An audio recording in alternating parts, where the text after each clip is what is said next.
Will Justin Fields be the quarterback next year for the Chicago Bears? That's the question that all us Chicago Bears fans are asking and dying to know the answer to. In the upcoming video, I'll be letting you guys know why I think Justin Fields should be QB1 for the future of the Chicago Bears.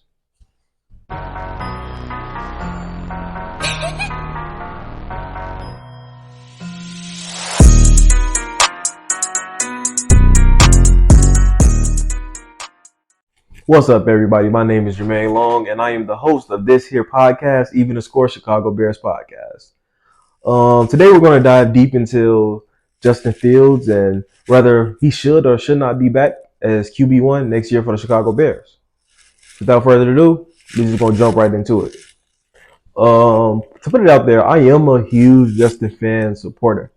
I am not the typical Justin Fields supporter though that just ignores all the bad and gives all these excuses. We're going to dive deep into that in the upcoming minutes in the video. So we're going to talk about the good, we're going to talk about the bad, and we're going to break things down. So Justin Fields in the 2023-2024 season, he played 12 and a half games. He sat out 4 with his dislocated thumb and his throwing hand. He threw for 2,562 yards, rushed for 657 yards, to combine for a total of 3,219 yards, which isn't, the ideal numbers that you want to see, I will say. You want to have a quarterback whose passing yards are in that, I say, at least 3,400 yards range. That's what I would like. But I will say that he did only play 12 and a half games. So I think that if, he played a full season, full 17 games, that he would have reached that 3,400 passing yards goal that I like to see from a quarterback. But, we got to dig deep into what we have. And, he only played 12 and a half games due to injury. But he also rushed for 657 yards, which, is almost not that close to what he rushed for last year when he was running for his life. But, that's pretty good. I would definitely don't want to see those rushing yard numbers too high in the future because we got to protect our quarterback. He threw for 16 passing touchdowns. He rushed for 4 for a total of 20 touchdowns. Once again, taking into consideration that he only played 12 and a half games, I will say that's okay. You definitely want to see more passing touchdowns and, a little bit more of the rushing touchdowns because he is capable of using his feet. That's a huge part of his game. And that's something that I will say that Luke Getsy did not take full advantage of in the beginning of the season. It was not a lot of quarterback runs, drawing up quarterback runs. It was a lot of him having to escape the pocket due to collapse. So that's something I would say that, needs some improvement as well. He threw for 9 interceptions, which 2 of those interceptions I say happened during the Browns game or on Hail Marys. So I don't know if I really count that against him. So I would look at those and say 7 interceptions. He didn't throw a lot of, crazy passes that were just very dangerous. Well, he did. He threw a lot of interceptions that were, a lot of receptions that were late to his receivers this year. But I see the progress from when he was throwing with anticipation and, things like that last year. His completion percentage. This year it was 61.4%. Not ideal for a efficient quarterback in the NFL. I don't believe any top 10 quarterbacks in the NFL right now throws for under 65%. I could be wrong. I could check again, but that is the goal for QB1 in the NFL. You have to be accurate with your passes, and you got to move the ball down the field. Simple. Um, but some things that we can also like look at this year. We only played 12 and a half games. Um, this season was full of bad play calling, man. Uh, Lou Getzey just showed that he wasn't the guy for the job. Um, in my honest opinion, I think he wears Green Bay Packers shirt under his Bears uniform during the games. Well, did because yesterday he got fired, which is beautiful. That's the thing that we've all been waiting on all year for Chicago Bears to make that move, and they finally did. So applause to them. Um, the play calling was terrible. I believe the last game of the season, it was 3rd and 22, and the he drew up a play to throw a screen, a screen pass on 3rd and 22 against your rivals that you want to knock out of the playoffs. It's just not good football. Like it's just not good football like you. And I just don't understand how his play calling from Green Bay didn't translate over to the Bears. Like I just really don't understand that. Um, but I will dive into how Justin Fields his early struggles. He did struggle early on. He struggled to read defense because they were trying to make him a pocket passer. So he struggled to like get through his progressions as a quarterback, and read certain things, read the defenses. But I will say that early on, the offensive line did struggle very, very badly. There's a lot of injuries. Tevin Jenkins was out for a while, and it just didn't seem like they were glued in as a team as much as they did towards the end of the season. Um, but they improved on that as the season went on. I saw the O line definitely improve, but I still think that we need a solid left tackle. Braxton Jones, to me, he just hasn't really been getting the job done. He's been getting blown up a lot. Darnell Wright, I cut him some slack because he was a rookie. He was going through some growing pains as a rookie. However, he has to step it up as well, which he did. Um, Tevin Jenkins, you just have to stay healthy at the end of the day. His worst game of the year was the Packers game, which is very unacceptable. But you live and you learn and you progress. So I don't expect him to be under fire that much because he did have a fantastic year. And, if he keeps working, he has potential to be one of the best guards in the NFL. I think he's top 5 right now, if you ask me. Um, Towards the middle of the season, the Bears kind of, when Justin Fields came back from the injury, the Bears kind of went on a slight run. Of course, they lost some games close. They lost to the Lions, real close game that they should have won.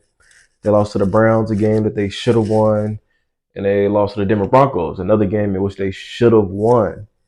So they still got some work to do in terms of finishing out games. So which is what they struggle with. They struggled with that last year as well. They just couldn't finish, which is why I think the draft and free agency this year is a big thing that they need to key in on. And I'm gonna talk about that in more videos about key free agents and draft prospects that I think they should go after. Um, yeah, so they progressed through the middle of the season. It wasn't as bad as the beginning. They actually improved a lot, enough for Matt Eberflus to keep his job because the defense did improve drastically. Um, Also, the Bears, we are in need of a complimentary wide receiver to pair with DJ Moore. I don't think we can say this enough. Um, Darnell Mooney, I think he's out. I don't think he's going to return. I don't think they're going to resign him. Um, it's just really tough because he's been in Chicago his whole life, and in his past few years, he's definitely had an up and down trajectory. But I think we move on from him, and we just got to find another receiver. DJ Moore and Cole Kmet, I feel like they're set. They're good options for Justin Fields to throw to. However, it's not enough. It's definitely not enough. Which is why I feel like the Bears should definitely look at Malik Neighbors and Marvin Harrison Jr. Those are the two priorities that I think that they need the most. Marvin Harrison Jr. with DJ Moore, it just sounds like a nasty wide receiver course. So I think that's the move that they should make, but that's for another conversation for another video later. So I feel like towards the middle of the season, the trajectory on the Bears started going up, but with the Packers game, it kind of like plateaued, and we kind of don't know where to go from here. But with the firing of Luke Getsy, and a quarterbacks coach and a wide receivers coach, I think I think the trajectory is still going up because they're trying to move in new pieces and new coaching staffs to develop. It sounds like they're trying to develop now, which is always a good sign. Um, because that's something that the Bears have not did in a long time. They have not been able to develop a legit quarterback for one, and they have never been able to develop a wide receiver. So those are two things like that I think that the Bears really need to key in on this offseason. And to talk about Justin Fields and his numbers this year, in 12 and a half games, you know, 2,500 passing yards, 650 rushing yards, 16 passing touchdowns, 4 rushing touchdowns, 9 interceptions. His overall performance, I would probably give a B minus. And the reason behind that B minus is because of the things I just talked about. We will never know his full potential until the right offensive coordinator is in there calling the right plays. We will never know his full potential until the offensive line gets constructed in a way in which it's withstandable, and he progresses, which I believe that he has progressed as a pocket passer and reading defenses. That's evident. He's improved with anticipation throws and everything that they asked him to. And also getting him more weapons to surround around him, because DJ Moore, yeah, he just had the best season of his career. Cole Kmet just had the best season of his career. I believe that we're one wide receiver away from Justin Fields being a legit QB1 in this league, even though I believe he is now, but he definitely needs the help. Something that we also we're gonna transition to now is comparing Justin Fields 2023, 2024 stats to someone similar in terms of his capabilities and who he is as a quarterback. We're gonna move on to Lamar Jackson stats for the 2023-2024 year. Lamar Jackson played 16 games. He was pretty healthy this year. Passing yards, he had 3,678 yards. Rushing yards, he had 821 yards. And he combined for a total of 29 touchdowns, 24 passing, 5 rushing, threw 7 interceptions, and his completion percentage was 67.2%. This is the type of stats that I believe that you can get out of Justin Fields. That's with 16 games. Of course, he didn't play the last game. He sat out, just to get rest for the playoffs so he can stay fresh. But comparing the two, at 12 and a half games compared to the full 16 with Lamar Jackson, it's not that far off, I would say. Um, he played 4 more games. Um, Justin Fields threw for 2,562 yards in 12 and a half games. Lamar threw for 3,678 yards. I believe with 4 more games added in, especially with the teams that the Bears were playing at that time, I believe that Justin Fields would have probably netted for, I say, he was throwing for about like 200 and some change a game. So if you add on 4 more games, I say about 3,300 passing yards, 3,200, 3,300, which is not bad. I would definitely like to see more, but again, the weapons around him. The rushing yards are very much so comparable. 657 rushing yards compared to Lamar Jackson's 821 rushing yards. Those rushing yard numbers would definitely overlap if he would have played in the other 4 games. Um, the touchdown passes, 16 compared to the 24. I believe that he could have gotten, because before he got injured, he was definitely on like a good streak. He was on a good streak. I think he threw for, before he got injured, he threw for 4 touchdowns. I forgot which team. And he threw for another 4 touchdowns. Threw 4 touchdowns against the Commanders. And he threw for 4 touchdowns against the Broncos. The Broncos game, which they should have won. And then he injured his thumb on his throwing hand, so that could probably kind of affect him along the lines. But I think that these numbers are definitely numbers that Justin Fields could reach in the future. 29 touchdowns total compared to Justin Fields' 20 touchdowns total this year with 4 less games. I don't see why he can't do that. If you put the right pieces around him, get the right coaching, and do what you need to do to develop your quarterback and your guy, I don't really see why he wouldn't be able to put up these numbers or even better. Um, the completion percentage can definitely go up. Lamar Jackson 67.2% compared to Justin Fields 61.4%.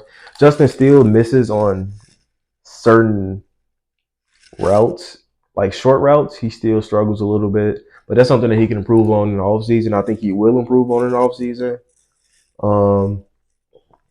And sometimes he has missed a few throws this year that I was thinking like how, but I think that as you go along with your progression and your development, that these things are not that hard to combat, and not that hard to improve on. So just let me know what you guys think. Do you guys think that Justin Fields is a bust? Do you think he's the quarterback one for the future of the Chicago Bears? Do you think he can reach these numbers as that Lamar Jackson has this year or similar numbers? Let me know in the comments. Let me know what you think the Bears should do in the draft. Do you think they should draft for quarterback, or do you think that they should go get Marvin Harrison or Malik Neighbors? Just let me know in the comments below. And if you haven't already, hit that like and subscribe button and be on the lookout for further videos. And until then, bear down.